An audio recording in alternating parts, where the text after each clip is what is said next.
नमस्कार विद्यार्थी मित्रांनो, आज आपण पाहतोय रिझनिंग मधील कोडिंग डिकोडिंग हा चॅप्टर. कोडिंग डिकोडिंग हा चॅप्टर प्रत्येकच एक्झामसाठी हा महत्त्वाचा असतो आणि त्याचं वेटेज सुद्धा खूप जास्त राहतं. त्यामुळं जे विद्यार्थी पोलीस भरती, तलाठी किंवा स्कॉलरशिप किंवा कोणत्याही सरकारी एक्झामसाठी तयारी करतात त्यांच्यासाठी आजची व्हिडिओ ही गेम चेंजर ठरणार आहे. तर चला सुरुवात करूयात आजच्या टॉपिकला कोडिंग डिकोडिंग. आता सर्वात पहिल्यांदा कोडिंग डिकोडिंग म्हणजे काय हे समजून घ्यावं लागेल. मग कोडिंग डिकोडिंग म्हणजे काय की एखादा संदेश आपल्याला एखाद्याला पाठवायचा असेल तर तो दुसऱ्या कोणाच्या हाती लागू नये म्हणून आपण एक कोड लँग्वेज यूज करतो. मग किंवा आर्मी मधील एखादा संदेश असेल किंवा पोलिसांच्या खात्यातला एखादा संदेश असेल तर तो दुसऱ्या व्यक्तीच्या हाती लागू नये म्हणून ते एखादा कोड वापरत असतात, एखादी सांकेतिक भाषा वापरतात, त्यालाच आपण कोडिंग डिकोडिंग असं म्हणतो. मग आता बघा कोडिंगचे दोन टाईप पडतात. मग ते कोणते असतात? एक आहे ते डायरेक्ट कोडिंग आणि दुसरं ते इनडायरेक्ट कोडिंग. मग डायरेक्ट कोडिंग मध्ये आपल्याला प्रश्न कोणत्या प्रकारचे येऊ शकतात? एक आहे तो अल्फाबेटवर येतो, त्याच्यानंतर दुसरा नंबर्सवर आणि तिसरा असतो तो मिक्सवर मध्ये. मग मिक्स मध्ये काय असणार आहे? नंबर पण असणार आहेत आणि अल्फाबेट पण असणार आहे, त्याला आपण म्हणतो मिक्स कोडिंग.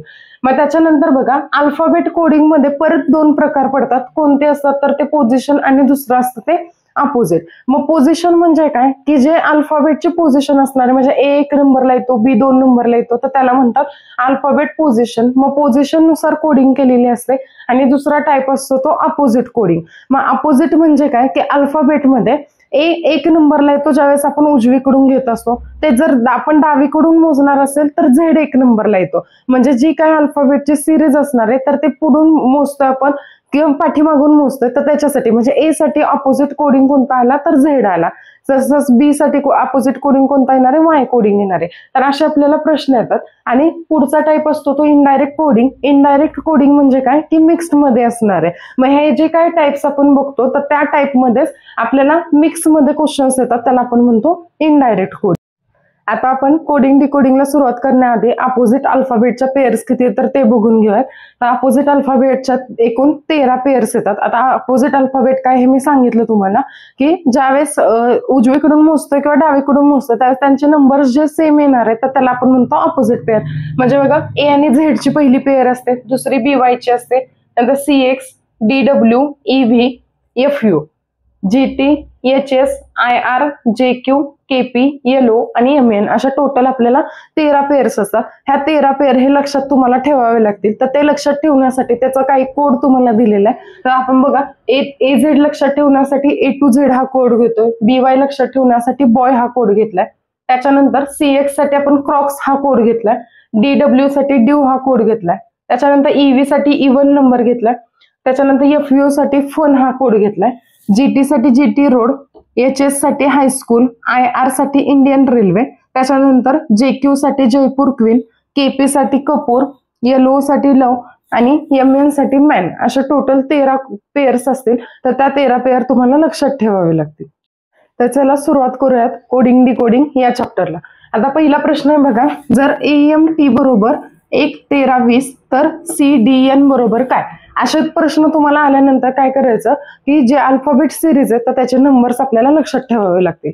मग अल्फाबेट सिरीजच्या नंबरवर तुम्हाला एक तर ऍडिशन, सबट्रॅक्शन, डिव्हिजन, मल्टिप्लिकेशन ह्यातल्या काहीतरी क्रिया केलेली असतील किंवा रिव्हर्स ऑर्डरनं नंबर्स असतील किंवा फॉरवर्ड डिरेक्शननं, बॅकवर्ड डिरेक्शननं असे तुम्हाला त्याच्यात कोड वापरावा लागेल. मग आता या प्रश्नासाठी काय करायचं बघा AMT म्हणजे हे 3 वर्ड आहेत. ह्या 3 वर्डसाठी आपल्याला काय दिलेत तर हे लेटर्स दिलेले. मग आता आपण काय करणार आहे बघा, A, M आणि T. A किती नंबरला येतो तर A चा कोड वर्ड असतो 1. त्याच्यानंतर M किती नंबरला येतो तर M येतो 13 नंबरला आणि T किती नंबरला येतो तर 20 नंबरला.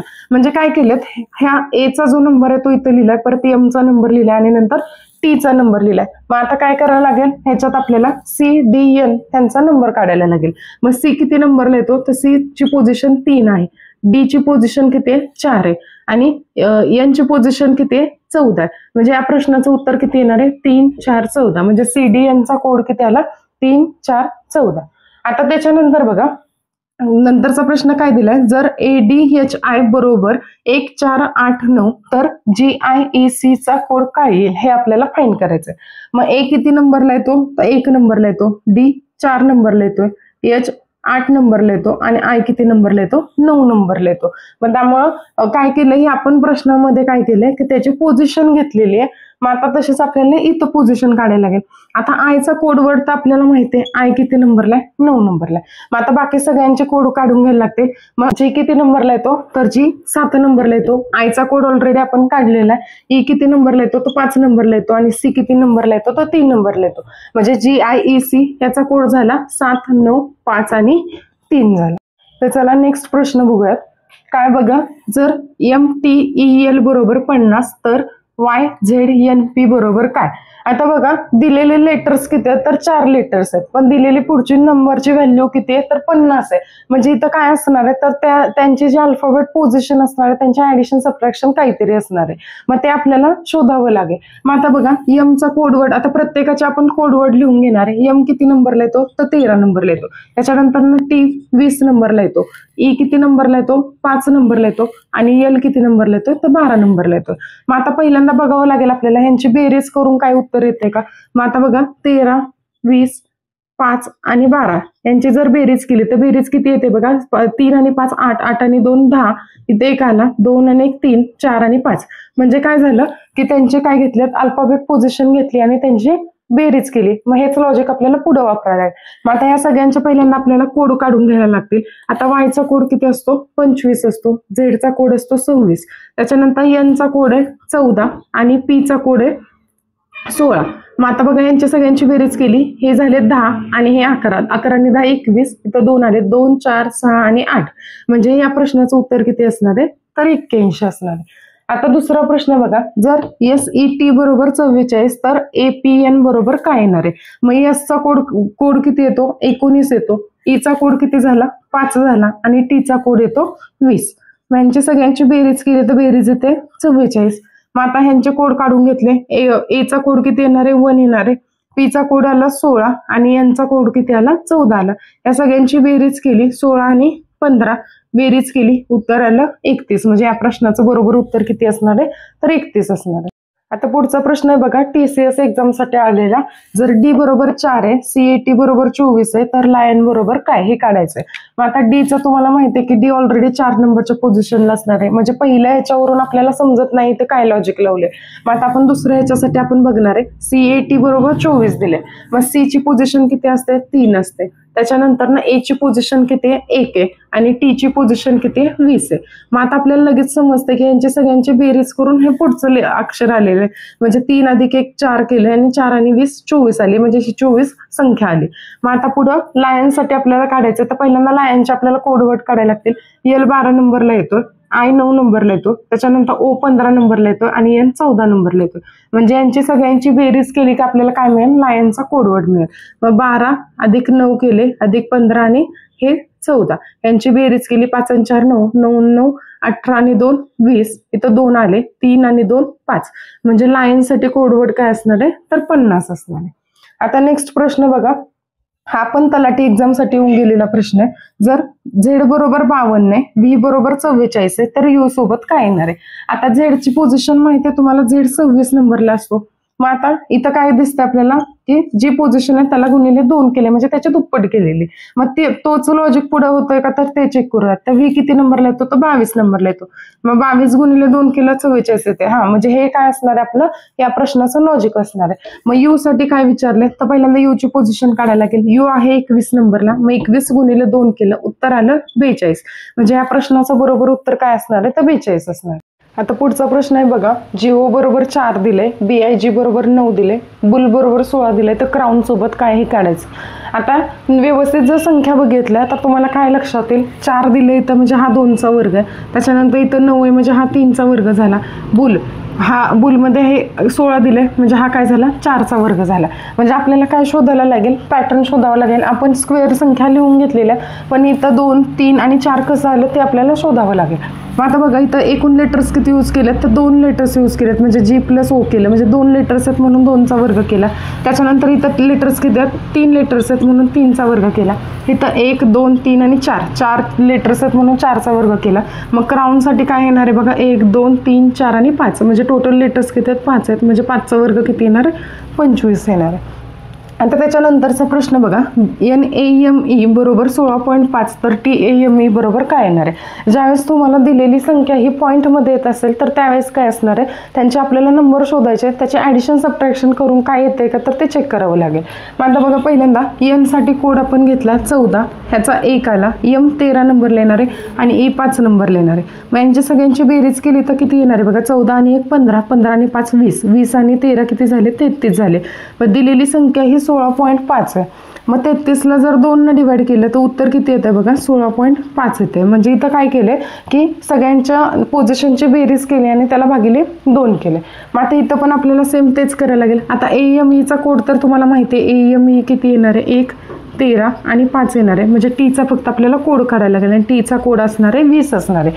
मग आता बघा, सगळ्यांची बेरीज केली, 20 13 आणि 5 18, 18 आणि 1 19, एकूण उत्तर किती मिळालं 39 मिळालं. आणि या 39ला काय करणार आपण, डिवायडेड बाय 2 करणार. 39 डिवायडेड बाय केलं तर डिवायडेड बाय 2 केलं तर उत्तर किती आलं बघा, 2 बे 9 18 राहिला 1 आणि 0.5. म्हणजे या प्रश्नाचं उत्तर किती येणार आहे, 19.5 येणार. आता पुढचा प्रश्न आहे बघा, जर AT बरोबर 20 आहे, BAT बरोबर 40 आहे तर CAT बरोबर काय, हा प्रश्न तलाठी एक्झामसाठी विचारला गेलेला आहे. मग आता बघा, 1 ची पोझिशन किती असते, 1 असते आणि T ची पोझिशन येते ते 20 येते. मग इथं उत्तर किती आले 20. म्हणजे या दोन्हींचा गुणाकार केला, 1 गुणिले 20 केलं, उत्तर आलं 20. आता B साठी पोझिशन असते 2 आणि AT ची पोझिशन माहिती आहे तुम्हाला आता 20 आलेली. मग 20 गुणिले 2 केलं, उत्तर आलं 40. म्हणजे इथं लॉजिक काय लागतं की त्या अल्फाबेटच्या पोझिशनची आपण मल्टिप्लिकेशन करतो. मग C साठी काय असणार आहे, C किती नंबरला आहे, 3 नंबरला आणि AT ची पोझिशन किती आली, 20 आलते. म्हणजे 3 गुणिले 20 केलं, उत्तर आलं 60. म्हणजे या प्रश्नाचं बरोबर उत्तर किती येणार आहे तर 60 येणार आहे. आता पुढचा प्रश्न बघा, MPSCच्या एक्झामसाठी आलेला प्रश्न आहे, प्रीचासाठी. आता BC बरोबर 25 24 आहे, PO बरोबर 11 12 आहे, XY बरोबर 3 2 आहे, तर UV बरोबर काय. आता सुरुवातीलाच आपण अपोजिट अल्फाबेट पाहिलेले तर त्यांच्या पेअर्स पाहिल्या होत्या. आता बघा, B आणि C साठी 25 24 हा एवढा मोठा नंबर आहे. म्हणजे इथं काय वापरलेलं असणार आहे, अपोजिट अल्फाबेटची सिरीज वापरलेली असणार आहे. मग बघा, B ज्यावेळेस आपण पाठीमागून सुरुवात करतो त्यावेळेस B ची पोझिशन किती येणार आहे, 25 येणार आहे आणि C ची पोझिशन किती येणार आहे, 24 येणार आहे. आता असं लक्षात पोझिशन नाही ठेवल्या तरी काय लक्षात ठेवायचं, B आणि Y ची पेअर होती, मग अशी C आणि X ची पेअर होते. मग त्या जी नंबर तुम्हाला Y साठी येणार आहे तोच नंबर आपण B साठी घेणार आहे. मग Y साठी 25 आहे तर B साठी अपोजिट सिरीजमध्ये नंबर त्याचा किती असणार आहे, 25 असणार आहे. सेम तसंच P आणि O साठी बघा, 1 2 3 4 5 6 7 8 9 10 आणि 11. P किती नंबरला आलाय, 11 नंबरला आलाय. मग O किती नंबरला असणार आहे, 12 नंबरला असणार. किंवा इथं पण लक्षात ठेवलं बघा, आपण KP कपूर हा कोडवर्ड लक्षात ठेवलेला. मग K 11 नंबरला असेल तर P पण रिव्हर्स ऑर्डरमध्ये 11 नंबरला येणार आहे. नंतर O साठी LO साठी आपण कोडवर्ड लक्षात ठेवलेला लव. मग L जर 12 नंबरला तर O पण किती नंबरला येणार आहे, 12 नंबरला येणार आहे. मग तसंच X आणि Y साठी बघा, 3 आणि 2 आले, X आणि Y. C किती नंबरला होता, 3 नंबरला होता. X किती नंबरला येणार आहे, मग 3 नंबरला येणार आहे. Y साठी पोझिशन कुठं आली, इथं आली. Y साठी कोडवर्ड होता बॉय. मग B 2 नंबरला येतो तर Y ची पोझिशन पण काय येणार आहे, 2 येणार आहे. मग तसंच आपल्याला U आणि V साठी पोझिशन काढायला लागणार. U इथं आहे बघा, U ची आणि F आणि U ची फन हा कोडवर्ड तयार केलेला आपण. त्याच्यासाठी F किती नंबरला, 6 नंबरला. म्हणजे U चा कोड इथं ह्या एक्झाम्पलसाठी 6 येणार आहे. आणि V साठी बघा, V या पोझिशनला, E आणि V साठी आपण इवन कोडवर्ड तयार केलेला. मग E साठी पोझिशन किती आहे, 5 आहे, तर V साठी पण पोझिशन येणार आहे 5. मग U आणि V ची आपण पोझिशन फाइंड केली. म्हणजे या प्रश्नाचं उत्तर किती येणार आहे, 65 येणार आहे. आजच्या या व्हिडिओमध्ये आपण कोडिंग डिकोडिंग या चॅप्टरमधले अल्फाबेट सिरीजवरचे प्रश्न पाहिले. भेटूयात पुढच्या पार्टमध्ये नवीन टाईपसोबत. व्हिडिओ आवडले असल्यास व्हिडिओला लाईक करा, शेअर करा आणि कमेंट करा.